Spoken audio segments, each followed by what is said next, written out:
আল্লাহর ঘর দেখার সাথে সাথে বান্দা যেই দোয়া করেন, আমার আল্লাহ রব্বুল আলামিন সাথে সাথে তার সেই দোয়াটা কবুল করে নেন। সুবহানাল্লাহ। তো ওরা তো দেখতেই পারবে না, তো ওরা কিভাবে হেদায়েত পাবে? কাবা থেকে কিভাবে হেদায়েত পাবে? কাবার ইতিহাস তারা জানবে। কাবা শরীফে যদি যেতে হয় তাহলে আপনার ইমানের পাসপোর্ট লাগবে, ভিসা লাগবে। কি লাগবে? কথা বলেন না। আপনি যদি এই বাংলাদেশ থেকে অন্য কোনো দেশে যেতে চান তাহলে আপনাকে কি করতে হয়? ভিসা লাগে, পাসপোর্ট লাগে। লাগে কি লাগে না? কথা কয় না। আমার মুসল্লিরা কি সবাই কি ঝিমায় পড়লো নাকি? ইদানিং কথাবার্তা একটু কম কয়। বলেন লাগে কি লাগে না? জোরে বলেন। আর ইমানি চেতনা তো লাগবে, নবীর ইশক লাগবে, মহব্বত তো লাগবে, আল্লাহর প্রতি ভালোবাসা তো থাকতে হবে। কি ভাই, থাকতে হবে না? প্রেম থাকতে হবে না?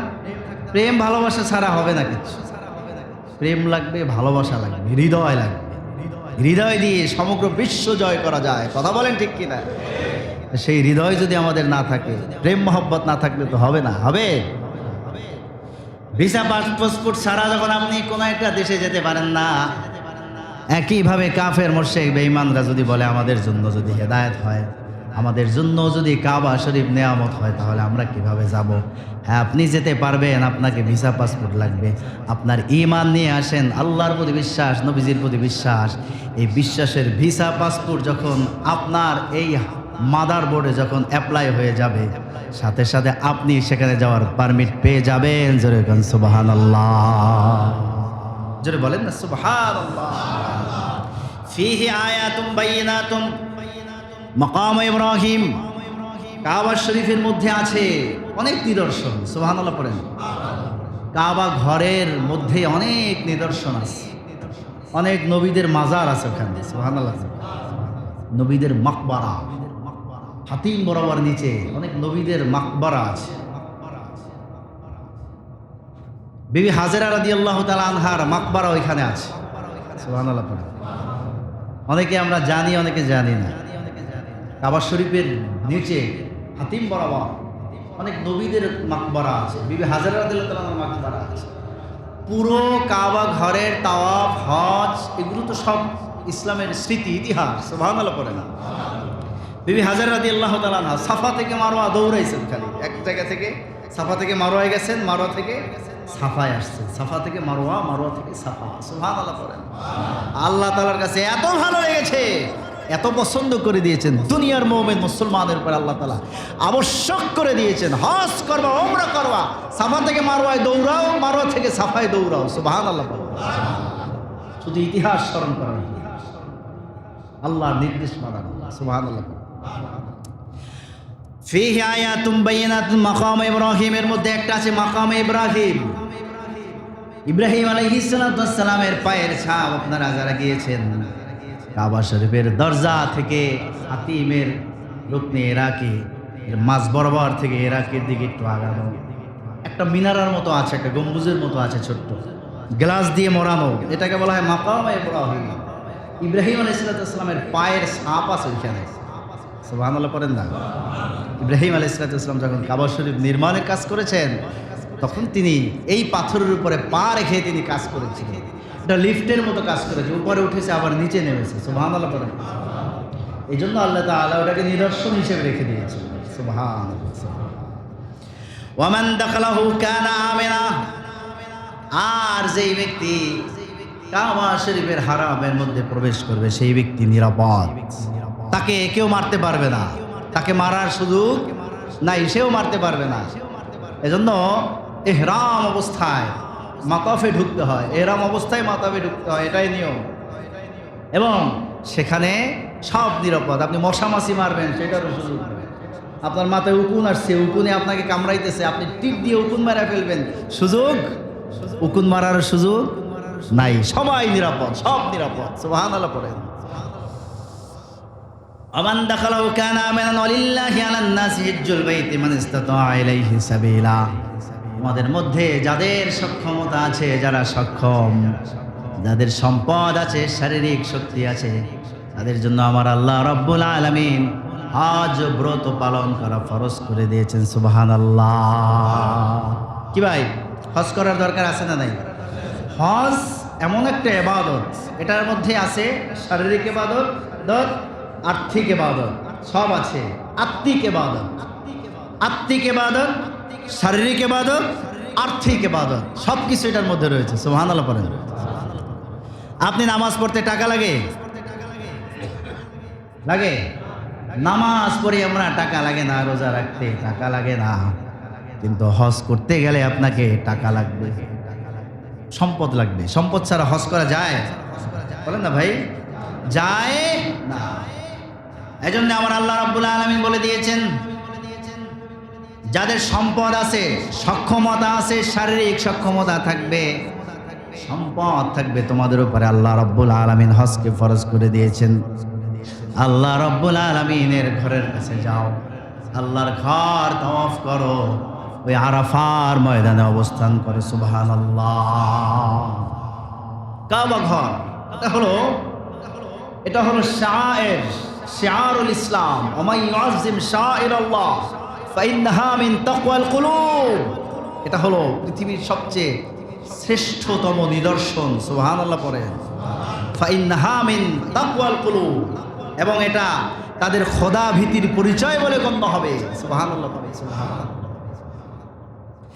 আমার ভাইরা, আমার বাবাজির জন্য যাদের উপরে আল্লাহ তাআলা হজকে ফরজ করে দিয়েছেন, হজ আমাদেরকে করতে হবে। নবীজি সাল্লাল্লাহু আলাইহি ওয়াসাল্লাম ইরশাদ করেছেন, বুনিয়াল ইসলাম আলা খামসিন, শাহাদাতি আল্লা ইলাহা ইল্লাল্লাহ ওয়া আন্না মুহাম্মাদুর রাসূলুল্লাহ, ওয়া তুকিমাস সালাহ ওয়া তুতিজ যাকাত ওয়া তাসুমা রমাদান ওয়া তাহুজ্জাল বাইতা ইন ইসতাতা'তা ইলাইহি সাবিলা। ইসলামের বেনা হলো পাঁচটা। কয়টা? মূল বেনা হলো পাঁচটা। পাঁচটা স্তম্ভের উপরে ইসলাম প্রতিষ্ঠিত: কালেমা, নামাজ, রোজা, হজ, যাকাত। কালেমা আছে, নামাজও পড়ি, রোজাও রাখি, কিন্তু সম্পদ ছেলের একটু কিপটা হয়, ঠিক কিনা? সবাই যে কিপটা তা না, কিছু কিছু কিপটা তো আছে। আছে না নাই? কথা না, কথা বলেন, আছে না নাই?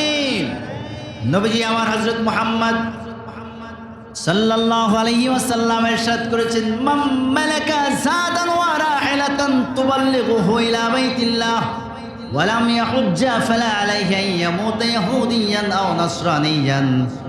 যে ব্যক্তির শারীরিক সক্ষমতা আছে, সম্পদ আছে, হজে যাওয়ার মতো সক্ষমতা আছে, কিন্তু হজে যায় নাই, ওয়া লাম ইয়াহুজ্জা ফালা আলাইহি আন ইয়ামুত।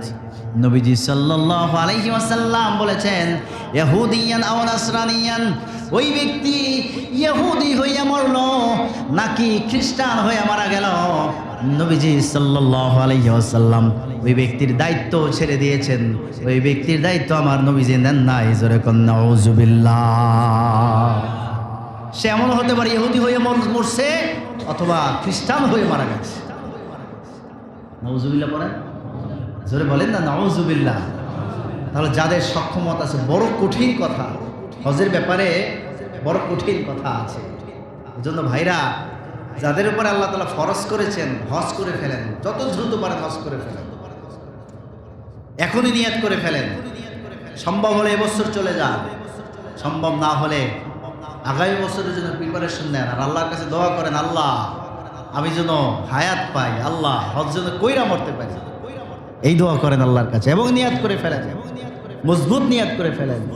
সম্পদ তো দিয়েছেন কে ভাই? বলেন না ভাই, কে দিয়েছেন? আল্লাহ দিয়েছেন। খবরদার, এই জন্য সে আল্লাহর নাফরমানি যেন আমাদের কারো হয়ে না যায়। আল্লাহ তাআলা তৌফিক দান করেন, বলেন আমিন। আল্লাহ কবুল করেন, বলেন আমিন। আল্লাহ মঞ্জুর করেন, বলেন আল্লাহুম্মা আমিন। নবীজি সাল্লাল্লাহু আলাইহি ওয়াসাল্লাম ইরশাদ করেছেন, মান কানা লাহু মালুন ইউবাল্লিগুহু হাজ্জা বাইতি রাব্বিহি আও ইয়াজিবু আলাইহি যাকাতা ফালাম ইয়াফআল সালার রাজাতা ইনদাল মাউত। যে ব্যক্তির উপরে আল্লাহ তাআলা হজ ফরজ করে দিয়েছেন, যাকাত ফরজ হয়েছে, ওই ব্যক্তি যদি হজ না করে, যাকাত আদায় না করে, মৃত্যুর সময় সেই ব্যক্তি বলতে থাকবে, আল্লাহ রব্বুল আলামিনের কাছে আবদার করবে, আল্লাহ আপনি আমাকে আমার রুহটা নিয়েন না, আপনি আমার রুহটাকে কবজ করিয়েন না, আপনি আমাকে দুনিয়ায় পাঠাইয়া দেন। আপনি আমাকে দুনিয়ায় ফেরত পাঠান, আমি হজ করব, যাকাত দিব, এরপরে আপনি আমার রূহটাকে কবজ করেন। সুবহানাল্লাহ। এই হাদিস থেকে কি বোঝা গেল? মানুষ যখন দুনিয়া থেকে বিদায় হবে, তার রূহটা যখন কবজ করার জন্য আজরাইল মালাকুল মউত চলে আসবে, তখন বান্দাকে তার স্থান দেখানো হয়। সে কোথায় যাবে? জান্নাতে যাবে নাকি জাহান্নামে যাবে? জাহান্নামের বিভীষিকাময় সেই মুহূর্তটা তাকে দেখানো হয়। নিজ চোখ দিয়ে সে দেখতে থাকে। তখন আল্লাহর কাছে বলতে থাকে, আল্লাহ, হস্ত করি নাই, যাকাত তো দেই নাই, আল্লাহ তুমি আমার রূহটা কবজ করাইও না, তুমি আমাকে মাফ করিয়া দাও, আমাকে একটু সময় দাও, হজ করে আসি, যাকাত দিয়ে আসি, এরপরে তুমি আমার রূহটা কবজ করো। এই সময় পাবেননি। কথা কয় না? সময় দিবে? কথা বলেন।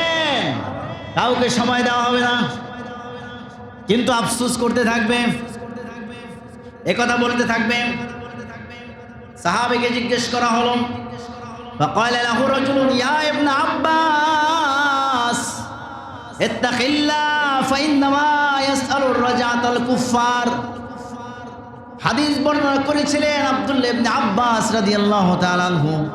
এই কথা যখন বললেন, এক লোক ডেকে বললেন, ও ইবনে আব্বাস, ও আব্দুল্লাহ ইবনে আব্বাস, তুমি আল্লাহকে ভয় করো, কেমন কথা বলতেছো?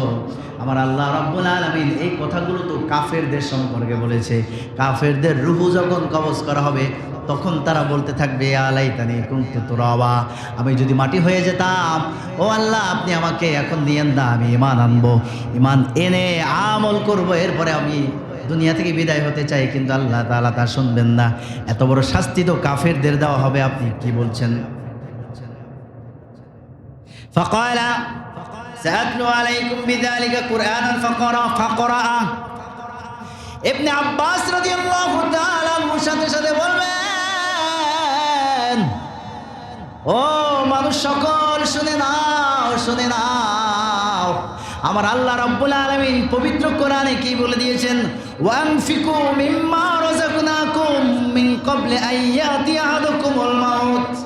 আমার আল্লাহ রাব্বুল আলামিন পবিত্র কোরআনে ঘোষণা দিয়েছেন, তোমাদের কাছে মৃত্যু আসার আগে তোমার সম্পত্তির যাকাত দিয়ে দাও, যার সম্পদ তাকে দিয়ে দাও, তোমার সম্পদের হিসাব নিকাশ করে যাকাত আদায় করে দাও।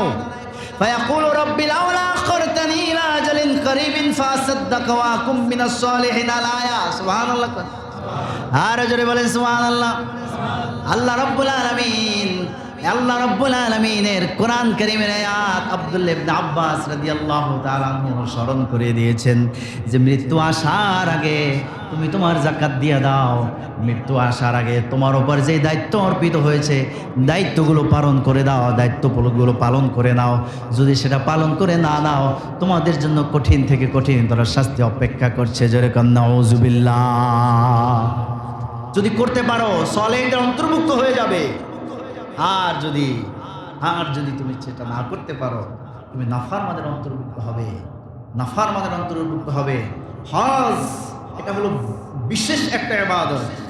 তুমি এমন হতে পারে যে ইহুদি নাসারা হইয়া দুনিয়া থেকে বিদায় হয়ে যাবে। নাউযুবিল্লাহ বলেন, জোরে পড়েন না নাউযুবিল্লাহ। কি ভাই, হজ করবো তো ইনশাল্লাহ?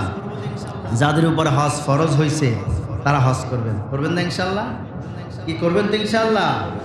যাদের উপর হজ ফরজ। কয় টাকা থাকলে হজ ফরজ হয় বলেন? বর্তমান বাজারে 6.5 লাখ 7 লাখ টাকা থাকলেই তো হজ ফরজ হয়, ঠিক না? বলেন না, কথা বলেন না। 6.5 লাখ 7 লাখ টাকা তো এখন সাধারণ সবারই আছে কম বেশি, ঠিক না? নাই বললেই মানে এই টাকা নাই এরকম লোক খুঁজে পাওয়া কঠিন। একেবারে যে নাই তা না। আর যাদের নাই তাদের জন্য আবার আল্লাহ তাআলা সুযোগ রাখছে। সুবহানাল্লাহ পড়ে যারা বলেন না সুবহানাল্লাহ। পবিত্র জুমার দিন আমাদের মতো যারা গরিব আছে, মিসকিন আছে, হজ যাদের উপরে ফরজ হয় নাই, পবিত্র জুমার দিন বান্দা যখন সুন্দর করে ওযু করে গোসল করে পবিত্র হয়ে আল্লাহর ঘর মসজিদে আগে ভাগে চলে আসবে, এই বান্দার আমল নামায় আমার আল্লাহ রাব্বুল আলামিন কবুলি হজের সওয়াব লিখে দেবেন। সুবহানাল্লাহ। জিকির করেন আল্লাহ আল্লাহ।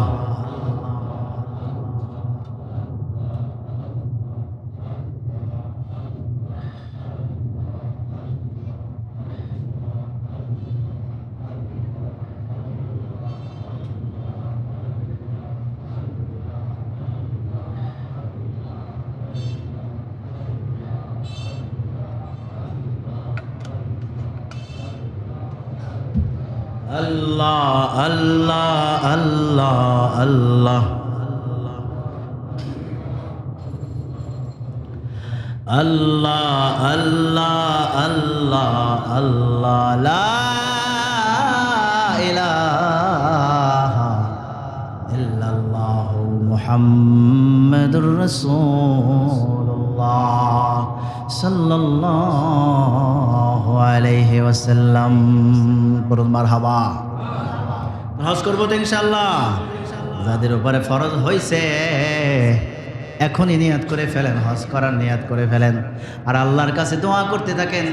যদি এই বছর পারেন হজ করে ফেলেন, যদি না পারেন আল্লাহর কাছে দোয়া করতে থাকেন, আল্লাহ আপনি আমার হায়াত বাড়ায় দেন, আমি যেন আগামী বছর পর্যন্ত বাঁচি এবং আগামী বছর অবশ্যই অবশ্যই হজটাকে সম্পন্ন করে ফেলবেন। আল্লাহ রব্বুল আলামিন কবুল করেন, মঞ্জুর করেন, বলেন আল্লাহুম্মা আমিন। যারা হজ যাত্রী আছে না, তাদের সাথে দেখা করবেন। কি করবেন? দেখা করবেন, দোয়া নেবেন, তাদেরকে সালাম দেবেন, মুসাফা করবেন, আর বলবেন ভাই, আমার হৃদয়ের ভাই, আমার প্রাণের ভাই, তুমি আল্লাহর ঘরে যাচ্ছ, আল্লাহর কাছে আমার জন্য একটু দোয়া করো, আল্লাহ যেন আমার গুনাহগুলো মাফ করে দেয়। নবীজি বলেছেন, ইযা লাকিতাল হাজ্জা ফাসাল্লিম আলাইহি, যখন হাজী সাহেবের সাক্ষাৎ পাবা, ফাসাল্লিম আলাইহি, তারে সালাম দাও। সুবহানাল্লাহ, সালাম দাও। হাজি হাজি হাজি সাহেব যারা হজ করে তাদেরকে হাজি বলি না? বলা যাবে কি? যাবে? অনেকে বলে হজ করলে হাজি বলা যাবে না, আছে না? আরে ভাই সৌদি আরবে যান না, আপনাকে বলে ইয়া আল্লাহ হাজি এমশি এমশি। সুবহানাল্লাহ। সৌদি আরবের আর্মিরা তারা সবসময় কি বলে? হাজি, মানে সবাইকে হাজি সাহেব ডাকে, সবাই হাজি, ইয়া আল্লাহ হাজি এমশি। আমি মদিনা মুনাওয়ারায় যখন জিয়ারত করতে গেলাম এবছর, আলহামদুলিল্লাহ হজের নিয়াত করছি মদিনা মুনাওয়ারা থেকে, উমরার নিয়াত, আলহামদুলিল্লাহ। তো যখন নিয়াত করে বের হয়েছি, বের হয়ে চিন্তা করলাম নবীজির দরবার থেকে একটু দোয়া নিয়া, নবীজির রুহানি ফায়েজ দিয়া এরপরে যাব উমরার জন্য ইনশাআল্লাহ। তো গেলাম, যখন ভিতরে ঢুকলাম বাবু সালাম দিয়া, ঢুকে আস্তে আস্তে গেলাম, মনে মনে ভাবতেছি আপনার লাইন তো বিশাল লাইন, ওখানে তো দাঁড়াইতে দেয় না, দেয় কতখানি দাঁড়াইতে দেয় না, দিবে না, কারণ হলো কি? অনেকে ভুল বোঝে যে এখানে দাঁড়াইতে দেয় না, তারা মনে হয় আমাদের কি বলে নবীজির মনে হয় সালাম দেয়, এটা মনে হয় পছন্দ করে না। বিষয়টা এমন না, তারা মূলত দাঁড়াতে দেয় না কারণ ওইখানে যদি আপনি 5 সেকেন্ড দাঁড়ান, 10 সেকেন্ড দাঁড়ানোর সুযোগ পান, আপনি যদি এই আধা মিনিট 1 মিনিট দাঁড়ান, তাহলে ওইখানে বিশাল ক্রাউড হয়ে যাবে, মানুষজনের জ্যাম লেগে যাবে, ঠিক কিনা? এই জন্য ওইখানে দাঁড়াইতে দেয় না। কিন্তু এইভাবে ব্যারিকেড দিয়ে রাখে, ব্যারিকেড দিয়ে রাখে, একেবারে রওজা শরীফের কাছ দিয়া কাউকে যেতে দেয় না, জায়গাটা ফাঁকা রাখে। যারা একেবারে মুরব্বী আছে, হুইল চেয়ারে, অসুস্থ, হাঁটতে পারে না, তাদেরকে ওইখান থেকে যেতে দেয়। তো যেতে যেতে রওজা শরীফের পাশাপাশি যখন গেলাম, তখন একজন আর্মি জিজ্ঞেস করলো আমাকে যে তুমি কি মক্কার দিকে যাচ্ছ? আমি বললাম হ্যাঁ। তো আমি বললাম যে আমাকে বললো যে তাহলে তুমি করো, তুমি তোমার লাইনে দাঁড়ানোর দরকার নেই, তুমি ভিতর দিয়ে চলে আসো। সুবহানাল্লাহ পড়বেন না? ব্যারিকেডটা খুলে দিলেন, আমাকে ভিতরে ঢুকিয়ে দিয়েছে। সবাই তো 1 সেকেন্ড 2 সেকেন্ড দাঁড়ায়, আমি আমার মন মতো এখানে সালাম দিয়ে আস্তে আস্তে নিরিবিলি এরপর বের হয়েছি। সুবহানাল্লাহ বলেন আলহামদুলিল্লাহ। তো আরবি আমাকে বলতেছি ইয়া আল্লাহ হাজি এমশি এমশি, এদিক থেকে হাঁটো, এনতে যাও এনতে যাও। সুবহানাল্লাহ। হাজি ডাকেন, হাজি সাহেব কি ডাকেন? হাজি সাহেব। একজন হাজি সাহেবদেরকে হাজি সাহেব ডাকা যাবে, যাবে না? যাবে যাবে। আর ভাই নবীজি হাদিসে বলেছেন ইজা লাকিতাল হাজ্জা, যখন তোমরা হাজি সাহেবদের সাক্ষাৎ পাবে, ফাসাল্লিম আলাইহি, সালাম দাও, ওয়াসাফিহু, মুসাফা করো। কি করো? মুসাফা করো। আমরহু আয়াস্তাগফির লাকা, এবং তাকে অনুরোধ জানাও, বিনয়ের সাথে তাকে অনুরোধ জানাও, ভাই আমার জন্য একটু দোয়া করো, আল্লাহ রব্বুল আলামিন যেন আমাকে মাফ করে দেয়, আমার জীবনের গুনাহগুলো যেন আল্লাহ তাআলা ক্ষমা করে দেয়। আমার আল্লাহ রব্বুল আলামিনের কাছে তুমি একটু দোয়া চাইও, জোরে কোন সুবহানাল্লাহ। ক্বাবলা আন ইয়াদখুলা বাইতান ফাইন্নাহু মাগফুরুল লাহু, রাওয়াহু আহমদ। নবীজি বলেছেন এই দোয়া চাওয়া কাবা শরীফে যাওয়ার আগে। কখন? হাজি সাহেব কাবা শরীফে যাওয়ার আগেই এই দোয়া চাই নেবা আর দোয়া যে তুমি চাইছো সাথে সাথেই আল্লাহ তাআলা তোমার দোয়া কবুল করে দেবে। জোরে বলেন না সুবহানাল্লাহ, জোরে বলেন না সুবহানাল্লাহ। আল্লাহ তাআলা কবুল করেন, বলেন আমিন। এবছর আছেন কেউ এখানে হজের নিয়ত করছেন, যাবেন, ফ্লাইট সামনে আছেন দুই একজন? থাকতে পারেন, দোতলায় তিনতলায় থাকতে পারেন। যাই হোক, আলহামদুলিল্লাহ আমার ভাই আছে, আলহামদুলিল্লাহ পড়েন আলহামদুলিল্লাহ। আমার ভাইয়ের কাছে আমরা সবাই অনুরোধ জানাই, আমাদের জন্য সবাই দোয়া, আনোয়ার ভাই আমাদের সবার জন্য দোয়া করবেন, ভাটুলিয়াবাসীর জন্য দোয়া করবেন, মসজিদের মুসল্লি ভাইদের জন্য দোয়া করবেন। আল্লাহ কবুল করেন, বলেন আমিন। আমরাও আনোয়ার ভাইয়ের জন্য দোয়া করি, আল্লাহ তাআলা তাকে সহি সালেমে সুন্দর মতো আল্লাহর ঘর তাওয়াফ করে আমাদের জন্য যেন দোয়া করতে পারেন, আবার আমাদের মাঝে ফিরে আসতে পারেন। বলেন আল্লাহুম্মা আমিন, জোরে বলেন আল্লাহুম্মা আমিন। তাহলে আমার ভাইরা, আমার বাবাজিরা, কাবা শরীফে যাবে, শুধু নবীজির রওজায় যাওয়ার দরকার নেই। আছে আসেনি? নবীজির রওজায় যাওয়ার দরকার আছে? মদিনা মুনাওয়ারায় যাওয়ার কি কোনো দরকার আছে ভাই? একদল আছে আপনাকে আমাকে বোঝাবে নবীজির দরবারে যাওয়ার দরকার নেই, মদিনায় হজ নাই, হজ এইখানে হজ করে বাড়ি যাও। নাউযুবিল্লাহ পড়েন। অথচ দেখেন আমার নবীজি কি বলেছেন, মান হাজ্জা ফাযারা কবরি বাদা মাউতি কানা কামান যারানি ফি হায়াতি। নবীজি আমার হযরত মুহাম্মদ সাল্লাল্লাহু আলাইহি ওয়াসাল্লাম ইরশাদ করেছেন, যেই ব্যক্তি আমার রওজা জিয়ারত করবে, নবীজির রওজা শরীফ যেই ব্যক্তি জিয়ারত করবে, বাদা মাউতি আমার ইন্তেকালের পর, নবীজির ইন্তেকালের পর যেই ব্যক্তি নবীজির রওজা শরীফ জিয়ারত করবে, কানা কামান যারানি ফি হায়াতি, নবীজি বলেছেন সে যেন আমি জিন্দা অবস্থায় আমার সাথে সাক্ষাৎ করলো। জোরে কোন সুবহানাল্লাহ, আর জোরে বলেন সুবহানাল্লাহ।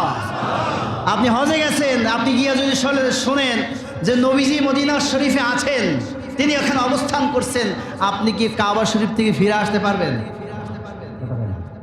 পারবেন? নবীজি বলছেন আমার বিদায়ের পরে যদি কেউ আমার রওজা জিয়ারত করে, কেমন যেন সে আমার জীবদ্দশায় আমার সাথে সাক্ষাৎ করলো। জোরে কোন সুবহানাল্লাহ। এই নিয়ামত মিস করে কোন বোকা, কোন পাগল, কোন আহাম্মক নবীজির দিদারকে বিরক্ত মনে করতে পারে, এটাকে নাজায়েজ মনে করতে পারে।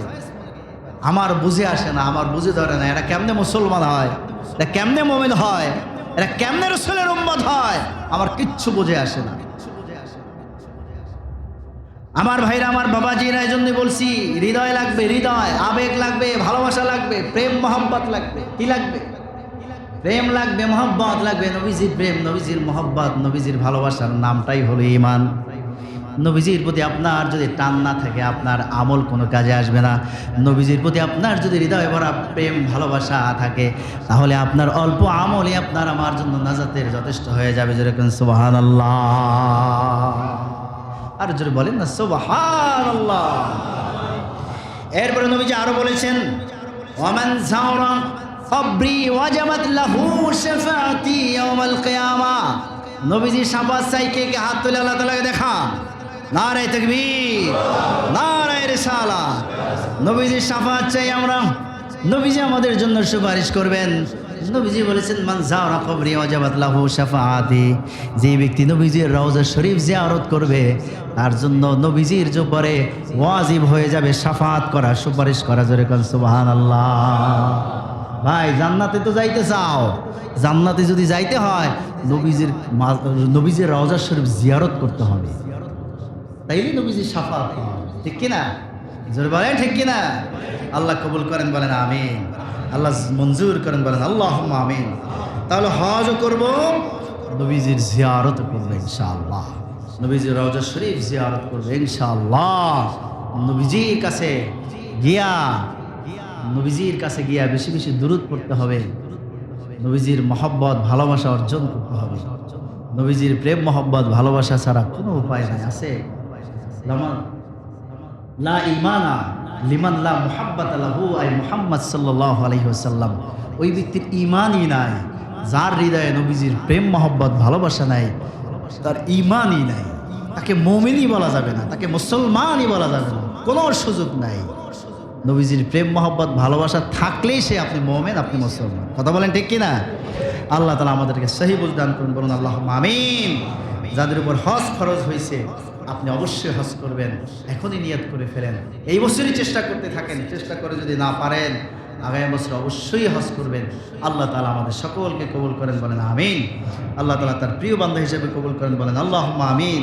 আল্লাহ আমাদেরকে হজ্জে মাবরুর নসিব করেন, বলেন আল্লাহুম্মা আমিন। আল্লাহ তাআলা আমাদের জীবনের গুনাহগুলো মাফ করে দিন, বলুন আল্লাহুম্মা আমিন। ওয়া আখিরু দাওয়ানা আনিল হামদুলিল্লাহি রাব্বিল আলামিন।